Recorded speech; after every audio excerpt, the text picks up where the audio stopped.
va parler aujourd'hui de quelque chose de très très important que nous rencontrons tous, que nous connaissons tous, mais souvent on ne sait pas trop comment gérer ces choses-là, comment gérer ces moments que l'on appelle des moments où on doit faire un choix, où on doit prendre des décisions.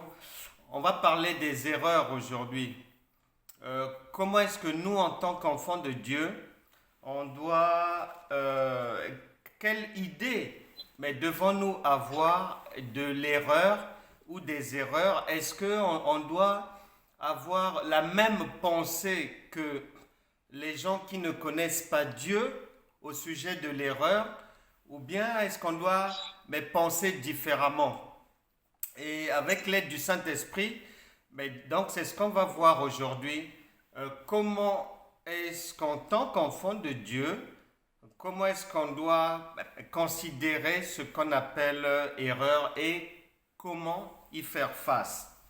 Quoi de mieux que d'aller voir ce que le Seigneur Jésus nous enseigne à ce sujet? On va lire un texte dans l'évangile de Jean, Jean chapitre 15 et au verset 16, il dit ceci.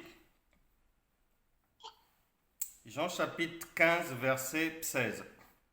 Ce n'est pas vous qui m'avez choisi, mais moi, virgule, je vous ai choisi et je vous ai établi, afin que vous alliez et que vous portiez du fruit, et que votre fruit demeure, afin que ce que vous demanderez au Père en mon nom, il vous le donne. Moi, j'ai appris, c'est comme ça que le Seigneur m'a aidé à mieux le comprendre, en étant simple, puisque notre relation avec Dieu, elle est du même type que la relation entre maman et l'enfant, entre papa et l'enfant. Donc, c'est comme dans la vie sur terre ici, avec le Seigneur, c'est-à-dire le plus important, c'est l'enfance. C'est le début, c'est ce que l'enfant comprend de ce que maman dit. Si l'enfant, dans l'enfance, il n'a pas bien compris les choses, il n'a pas une bonne idée de comment parler, comment travailler à l'école, comment comprendre maman, s'il ne comprend pas ça bien, sa vie future aura des problèmes. Donc le plus important, même dans le Seigneur, c'est le commencement. La Bible dit que Jésus, il a choisi 12 personnes pour travailler avec lui, pour les former. Nous savons tous que dans les 12, il y a une personne qui a trahi le Seigneur, Judas. Là où nous ne faisons pas attention, c'est que en tant qu'enfant de Dieu, moi, quand j'arrive dans le Seigneur, parmi les premières choses que je dois apprendre, je dois bien distinguer entre les choses qui relèvent de l'homme et ce qui relève de Dieu. Et que je dois bien faire la différence parce que l'enfant ne peut pas confondre maman et la voisine, non. Il ne peut pas confondre. Maman, c'est maman, les autres, ce sont les autres. Donc, moi, dans ce que je vais apprendre, il faut que je comprenne bien que Dieu n'est pas un homme. Parce que si dans ma manière de réfléchir, je viens accepter que Jésus s'est trompé en choisissant des gens et qu'il s'est trompé puisqu'il a été trahi après. Ma Bible me dit non. C'était un plan prévu de Dieu, c'était quelque chose de planifié et que au grand jamais, un Dieu ne peut se tromper. Au grand jamais, un Dieu peut commettre une erreur. Si c'est le cas, il devient un homme. Donc, il ne peut pas m'aider. Puisque si lui peut m'aider de la même manière qu'un homme peut m'aider, eh bien, il va me servir à rien. Si lui, il peut se tromper alors que je commence à lui faire confiance, j'apprends que non. Là où tu vas là, il y a aussi les erreurs là-bas, on peut se tromper. Mais Paul a dit que si les morts ne ressuscitent pas, à quoi bon suivre le Seigneur? Ça ne sert à rien. Or, un Dieu ne peut jamais se tromper. C'est-à-dire, c'est d'une telle importance que ça va jouer sur ma marche chrétienne future. Dès le départ, je dois être conscient que celui que je suis là, désormais, il s'appelle Dieu. C'est un esprit supérieur, puissant, souverain, et qu'en lui, il n'y a aucune faute, aucune erreur, c'est-à-dire aucun échec possible. Si dans le Dieu que je veux suivre, je retrouve les mêmes éléments d'erreur, de défaillance, de faiblesse que chez les hommes, eh bien, je vais perdre mon temps. Donc, l'enfant, les premières choses que maman va lui apprendre vont être le socle de sa vie future. Et nous aussi, dans le Seigneur, ça se joue là. C'est-à-dire que c'est plus important pour moi, en tant qu'enfant de Dieu, de réussir à comprendre que le Dieu que j'ai décidé d'adorer et de suivre ne peut jamais se tromper.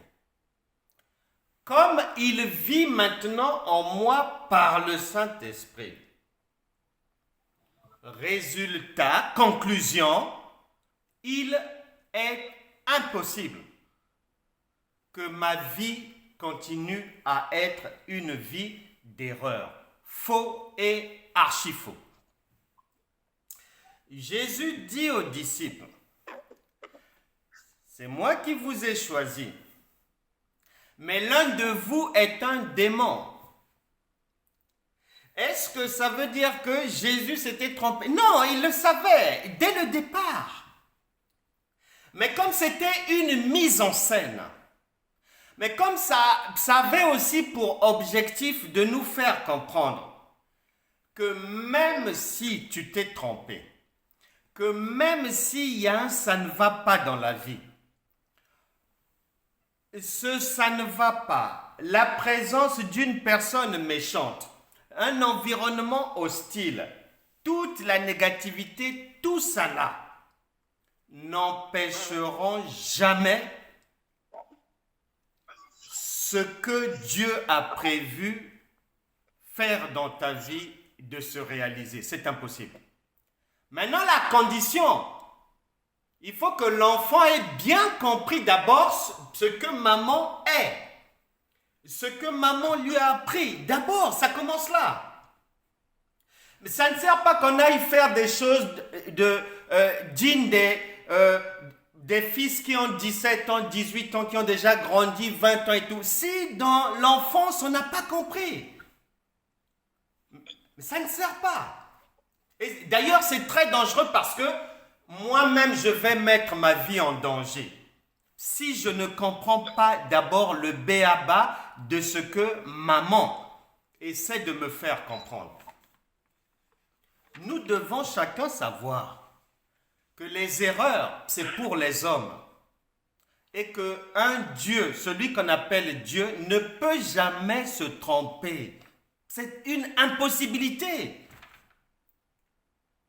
Maintenant, l'avantage que nous avons en tant qu'enfants de Dieu, c'est que ce Dieu-là, qui ne peut pas se tromper, qui ne peut pas perdre, et qui est amour, lorsqu'il vient dans ma vie, la Bible déclare, 1 Jean chapitre 4, verset 17, à partir de là, tel il est, tel nous sommes.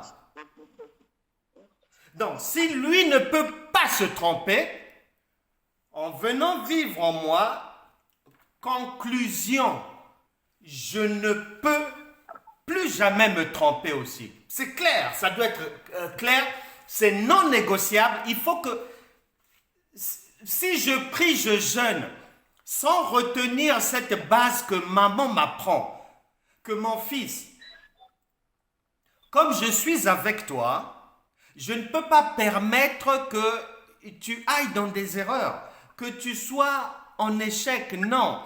Et la différence entre nous, enfants de Dieu, et ceux qui ne connaissent pas Dieu est la suivante. L'image est celle-ci. Celui qui ne connaît pas Dieu, c'est un enfant qui sort de la maison seul. Il va à l'école seul. Il va faire ses choses là-bas seul. Il se promène en ville seul. Donc là-bas, il peut se tromper. On peut le rouler. Il peut avoir des problèmes là-bas. Mais moi, en tant qu'enfant de Dieu, le Seigneur me dit dans sa parole, comme il vient vivre en moi, lorsque moi, en tant qu'enfant, je sors de la maison, maman aussi est là. C'est ça la différence. Le païen, il sort seul de la maison. Donc, tout peut lui arriver là-bas, beaucoup de choses là-bas. Il est dans les incertitudes, il peut avoir des problèmes, il peut y avoir des bagarres là-bas, il peut tomber sur une mauvaise femme. Et tout ça là, c'est là-bas. Ça, c'est celui qui ne connaît pas Dieu. Mais l'enfant de Dieu, comme maman est là, et le Seigneur a dit, Matthieu chapitre 28, verset 20, « Voici, je suis avec vous tous les jours jusqu'à la fin du monde. » Donc, moi, en tant qu'enfant, quand je vais sortir, je ne vais pas sortir seul puisque maman est là. Et dans ce que je vais faire, si je m'apprête à prendre une mauvaise décision, maman sera là pour me dire, mon fils, non, ne fais pas ça, prends plutôt ça. Maman, c'est une impossibilité que maman m'assiste en train de me tromper et que maman soit là en train de me regarder comme une spectatrice. Non, c'est faux. Elle va toujours intervenir, même à mon insu, même sans me le dire, elle va toujours intervenir pour m'empêcher de commettre une erreur, obligatoirement. Donc, lorsque nous devenons enfants de Dieu, nous avons des privilèges maintenant qui sont véritablement des assurances vie. Notre vie est sécurisée. Notre vie est aplanie. Notre vie, c'est le règne de Salomon, un règne de paix. C'est ce que l'on doit bien comprendre d'abord. Si je me jette dans des jeûnes, dans des prières et tout, sans avoir compris cette base fondamentale, mais je risque de faire une dépression spirituelle même 5 ans après, même 8 ans après. Parce que tout ce que je devais comprendre, je devais savoir, de mon enfance, je n'en ai pas la connaissance. Donc, la période de mon enfance, je n'ai rien retenu de bon. Ben, un enfant qui n'a pas retenu les apprentissages de l'enfance, ben, il ne pourra pas aller se servir de l'eau seul, puisqu'il n'a pas compris ce que maman lui a appris. Il ne pourra pas se vêtir, mettre ses vêtements seul. Et un enfant comme ça, mais en général, ben, même les autres enfants de son âge, lorsqu'ils vont venir à la maison, et ils vont se rendre compte que ben, leur collègue ne sait pas mettre une chemise seule, mais ils vont rire. Ils vont rire, ils vont être étonnés parce que pour eux, ça, ce sont des petites choses. Donc, c'est avec cette pensée-là que nous devons débuter notre marche, affirmer notre marche dans le Seigneur. Avoir à l'esprit que les hommes se trompent, les hommes peuvent se tromper, les hommes peuvent prendre des mauvaises décisions, mais un Dieu, c'est une impossibilité. Et c'est là où il y a la différence entre l'homme et Dieu. On doit bien avoir cela à l'esprit. Joseph accusait sa femme dans son cœur de tromperie.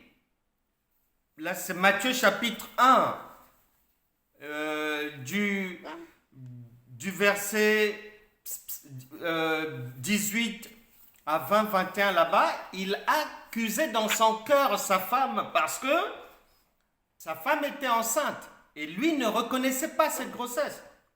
Et il s'apprêtait à prendre une décision pour se séparer d'elle.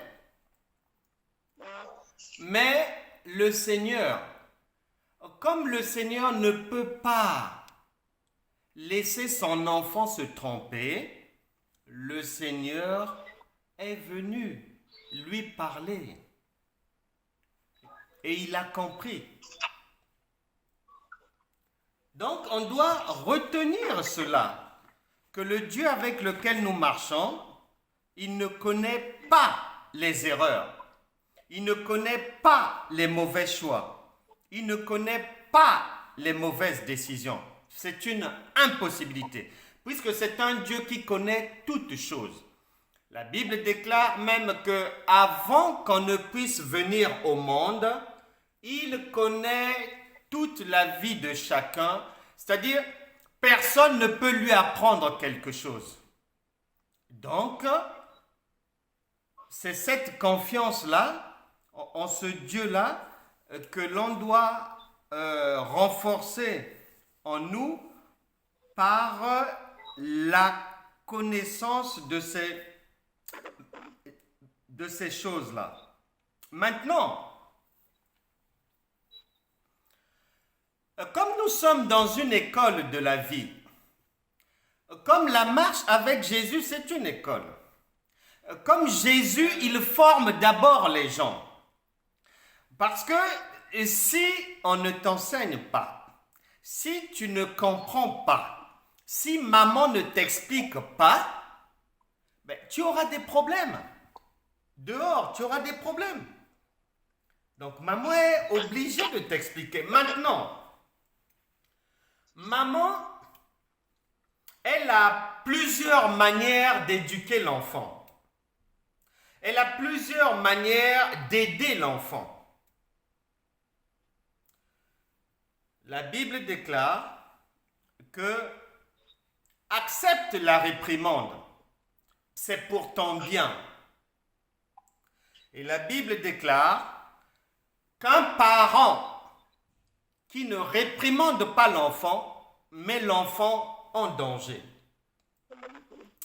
Donc, il va y arriver des moments, il y aura des moments où, pour nous faire comprendre quelque chose, pour nous enseigner quelque chose, pour remodeler notre caractère, pour enlever quelque chose de mauvais en nous, peut-être l'impatience, le Saint-Esprit va nous laisser commettre ce que les hommes appellent une erreur. Il va nous laisser commettre ce que les hommes appellent une erreur. Mais pour Dieu, ce n'est pas une erreur. C'est un redoublement parce que l'enfant n'a pas retenu l'enseignement.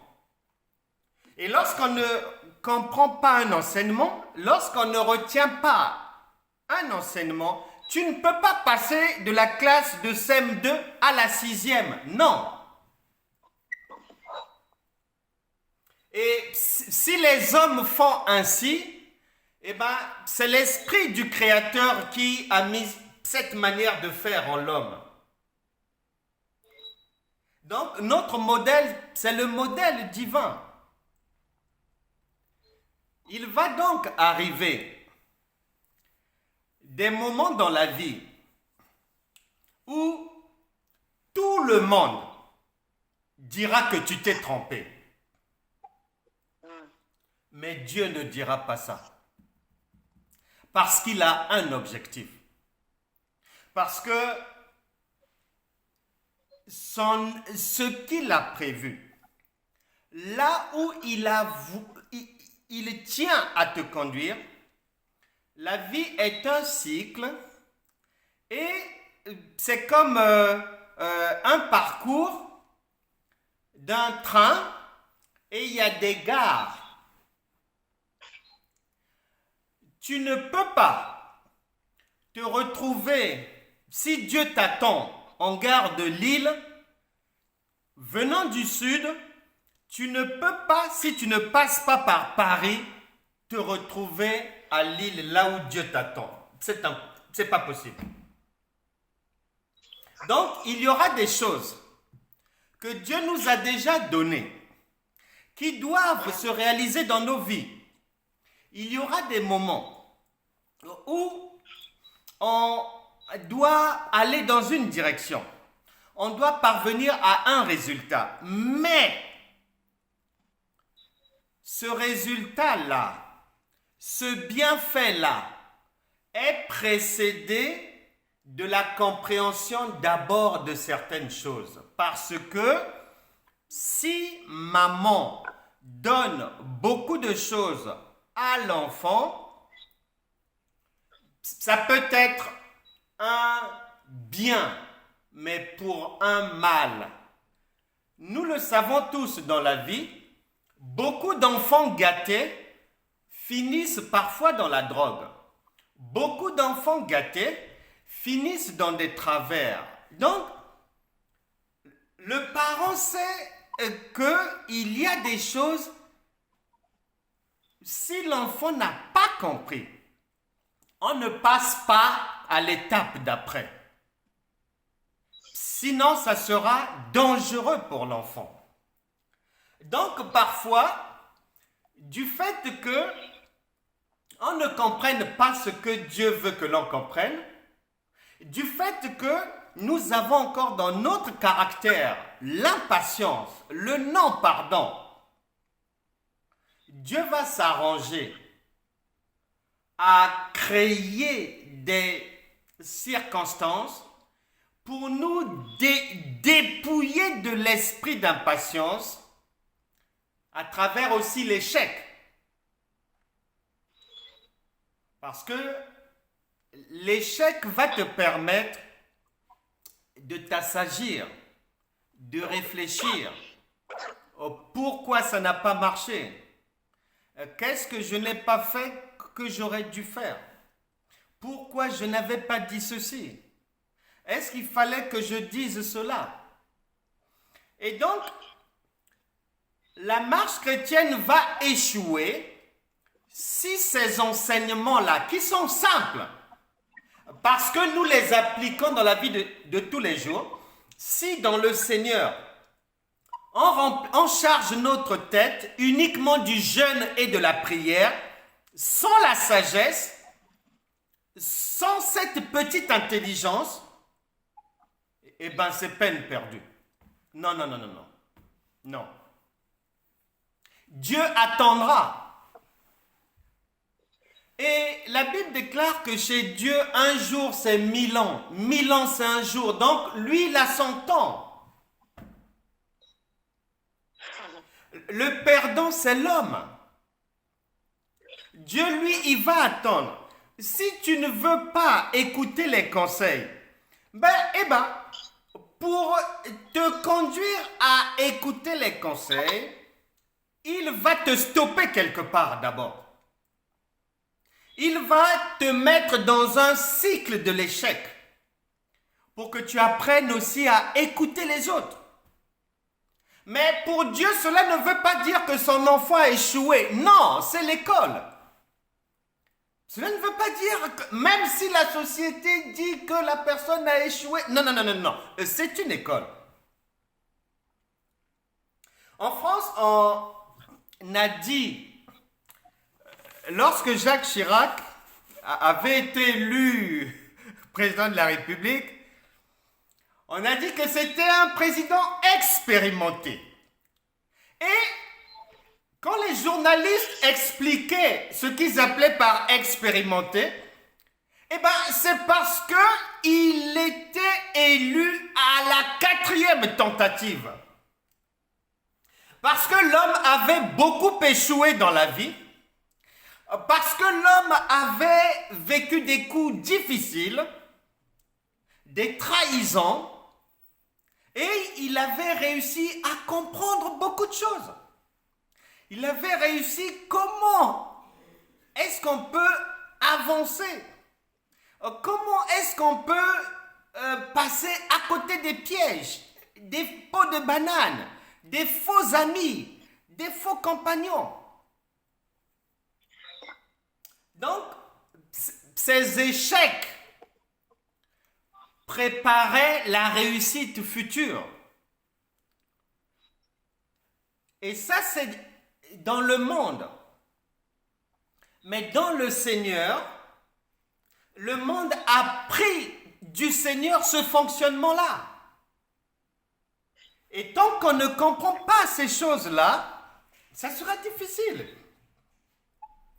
Donc la foi suppose que je sache d'une manière éternelle que le Dieu que j'ai décidé de suivre, il n'échoue jamais, il ne se trompe jamais et il ne vient jamais dans la vie de son enfant pour l'accompagner dans l'échec. Mais si l'enfant est déjà dans l'échec, s'il vient, c'est pour le sortir de l'échec. Il ne vient pas pour m'assister encore, me tromper dans la vie. Mais non! Si j'avais l'habitude de me tromper, il vient pour apporter, pour enlever maintenant les erreurs. Puisque la Bible déclare, 2 Corinthiens chapitre 5 verset 17, si quelqu'un est en Christ, il est une nouvelle créature. Les choses anciennes sont passées et toutes choses sont devenues nouvelles. Donc, en tant qu'enfant, je dois savoir, avant même de prier, il faut que je réussisse à convaincre mon cerveau, mon cœur, ma bouche, mon corps, que je marche avec quelqu'un qui ne peut jamais se tromper. Comme lui ne peut pas se tromper et qu'il est avec moi maintenant d'une manière éternelle, je ne peux plus jamais me tromper. Là, c'est le point de départ. Ensuite, à un moment donné, je dois maintenant comprendre que même si je fais quelque chose que les hommes appellent erreur, mauvaise décision, échec, eh bien, celui avec qui je marche, lui ne connaît pas ça. Donc, conclusion, moi aussi je ne vois pas ça, je sais que la finalité sera bonne. Romains chapitre 8, verset 28, toute chose concourt au bien de ceux qui aiment Dieu. Toute chose. Et donc c'est très important d'avoir cela à l'esprit. La base de notre marche dans le Seigneur, il y a des principes qui sont des fondamentaux. Si je les loupe, si je ne les ai pas dans ma tête, si mon cœur ne les a pas acceptés, si mon cerveau les ignore, je vais demeurer dans les ténèbres. Malgré que ma bouche revendique une appartenance à un Dieu vivant, mais la réalité de ma vie sera toujours ténèbres parce que, en tant qu'enfant, je ne comprends pas ce que maman me dit. Et là, c'est très dangereux, c'est grave. Donc, nous devons faire ce petit effort. C'est pas compliqué. C'est pas sorcier. J'aime bien un dicton africain. Ce dicton-là, il veut dire beaucoup de choses. Dans la tradition africaine, même en Orient et tout, et dans la plupart des civilisations, les problèmes des gens, il y a une sorte d'aîné. Ça peut être dans les villages un roi, une autorité comme ça là, vers qui les gens emmènent leurs problèmes pour que le roi ou l'autorité puisse trancher ou donner la solution. Et dans la Bible, deux femmes avaient un problème et ils avaient emmené le problème chez le roi Salomon qui avait donné la solution divine face à ce problème parce que l'une d'elles accusait l'autre d'avoir volé son enfant, des choses comme ça. Et le roi Salomon avait répondu d'une manière divine. Eh bien, un dicton africain dit: le chef du village ne voit jamais le diable. Ce qui veut dire que si nous avons des problèmes et qu'on les emmène chez une personne pour nous aider à résoudre le problème, si cette personne-là elle-même, ses yeux et ses oreilles voient et entendent des problèmes, eh bien c'est fichu, c'est pas bon. Il faut que l'autorité, vous voyez des problèmes, mais lui ne voit jamais de problème, il ne voit que des solutions. J'ai aimé un jour, j'ai vraiment aimé un jour une personne qui m'est proche m'expliquait et me faisait le compte rendu d'une réunion de leur famille. Il y avait l'essentiel des gens de leur famille paternelle. Et cette personne-là, le chef de leur famille, c'est un chef d'État africain. Et donc la personne disait, la réunion avait commencé vers 8 heures du matin. Il y avait les gens de la famille. Le chef de l'État, chef de famille, a ouvert la réunion et il a demandé. Il donnait la parole aux uns, aux autres, les oncles, les tantes, les cousins, les cousines. Tout le monde parlait, tout le monde parlait. Et ça a pris des heures. Et lui, il était calme, il écoutait attentivement, prenant des notes. Il écoutait pendant des heures, toutes les parties qui avaient demandé la réunion de famille pour résoudre ce problème.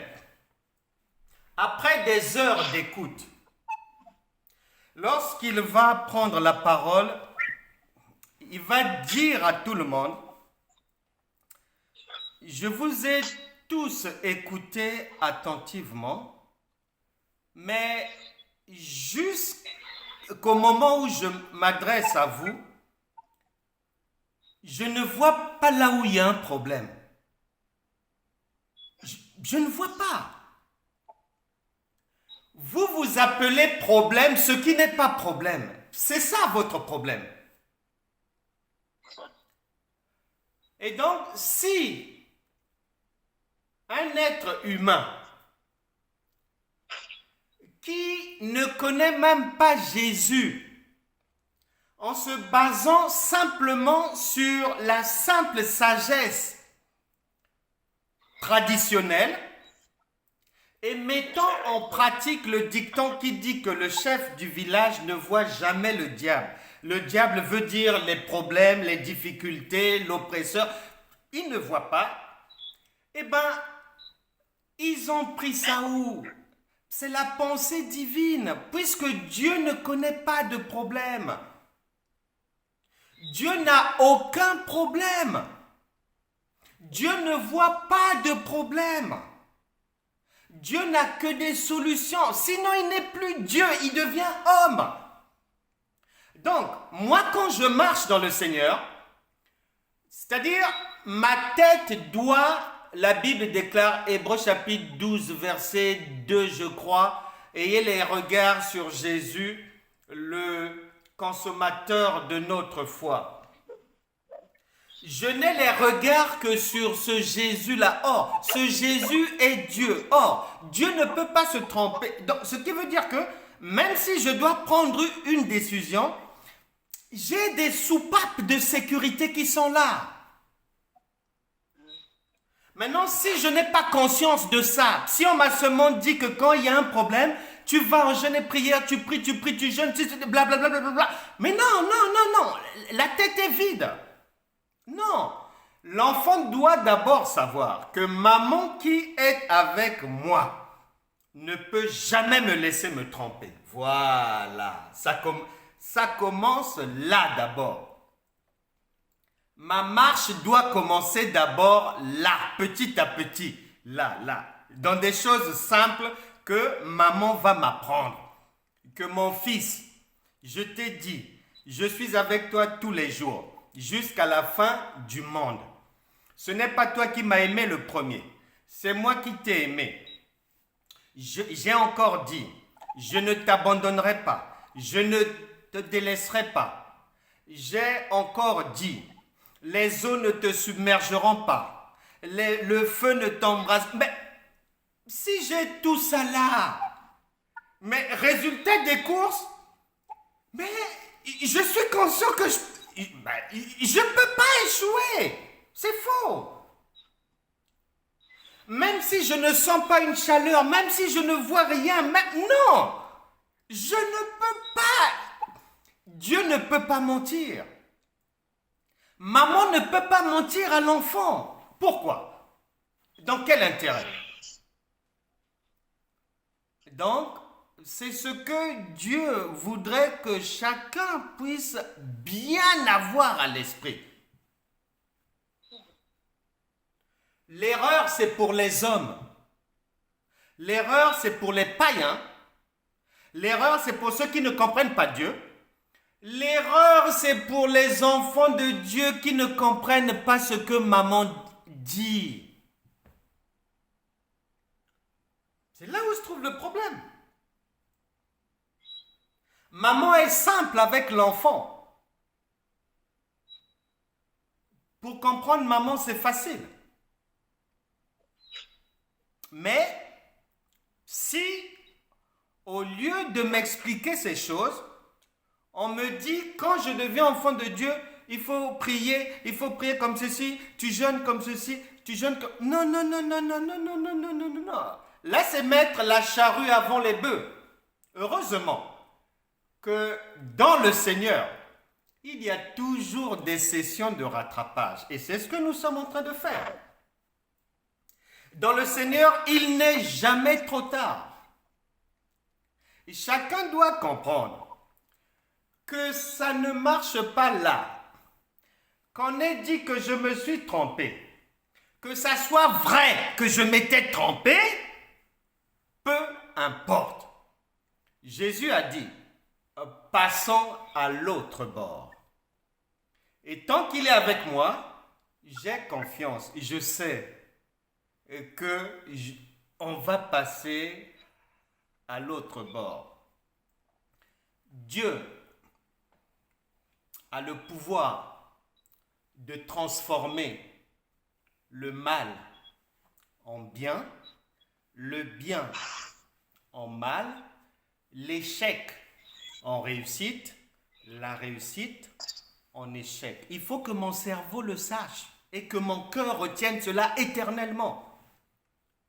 Ça va m'éviter de perdre mon temps dans des choses inutiles, aller polluer mes oreilles à écouter des enseignements compliqués, qui ne m'aideront pas à avancer dans la vie, non.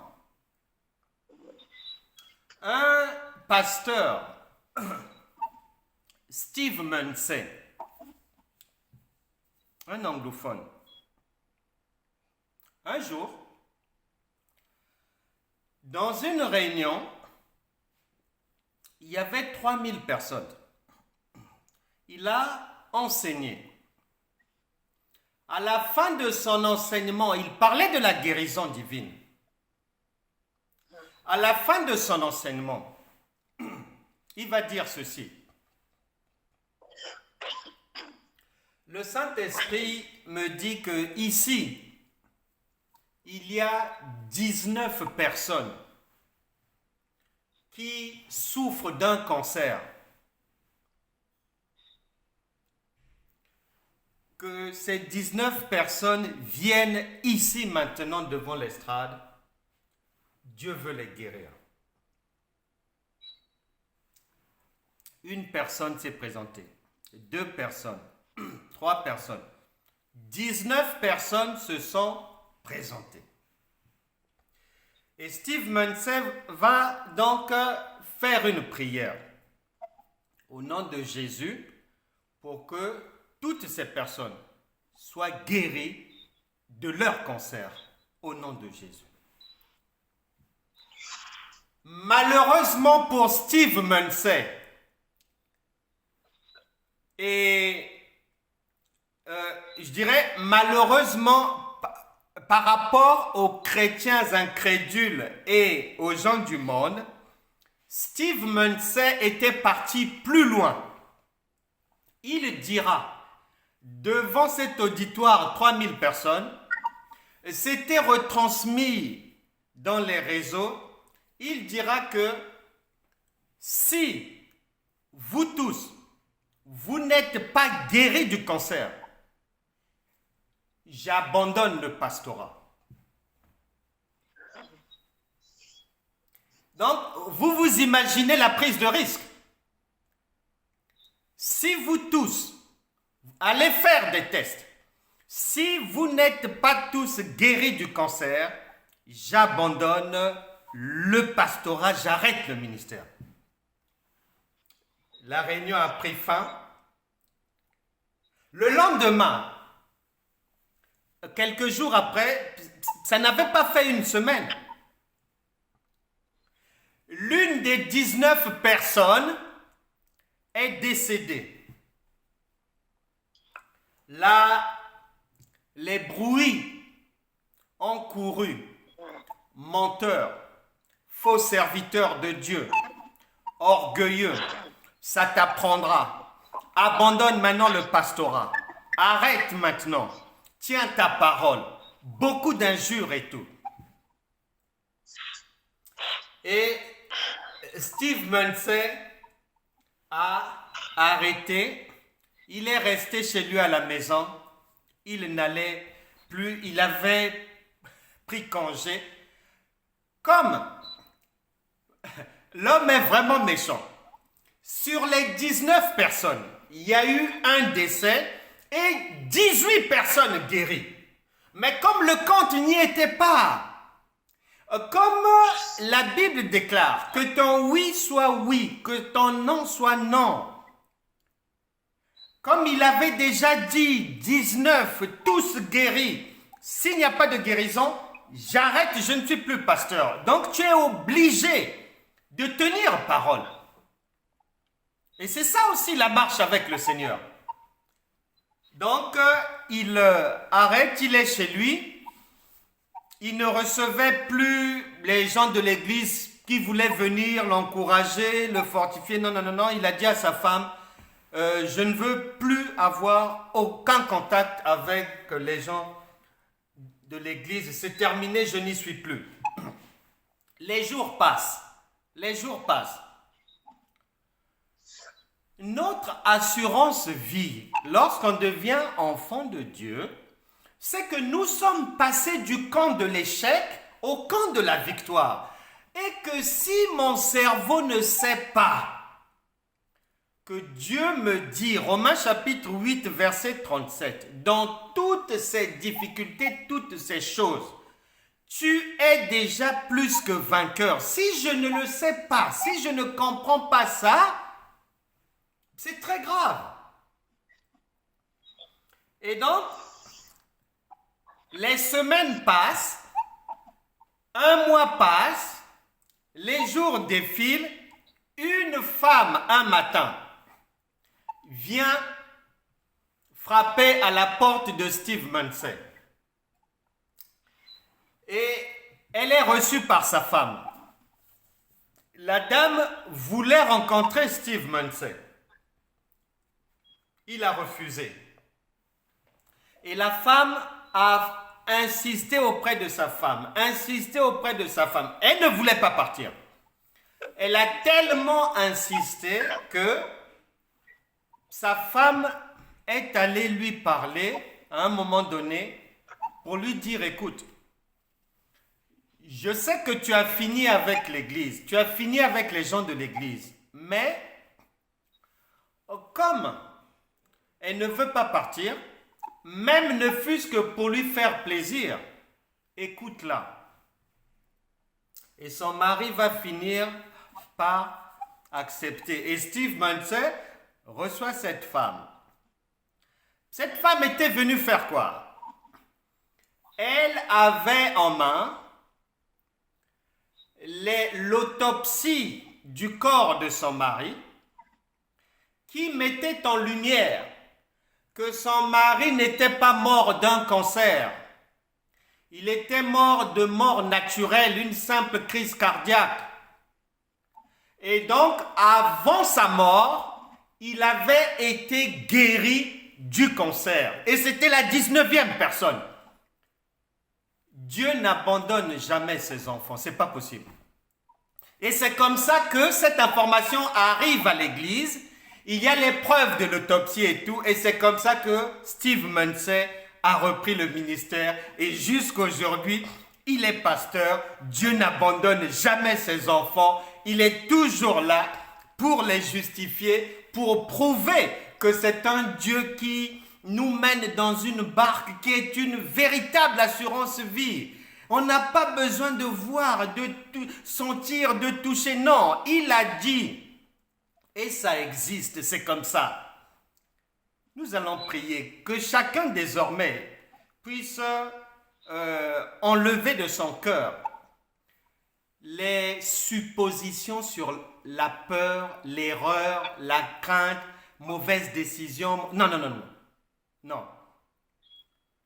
À condition de matin, midi, soir, de ne jamais oublier que je marche avec maman et que maman ne peut pas me laisser me tromper. Même si je me trompe,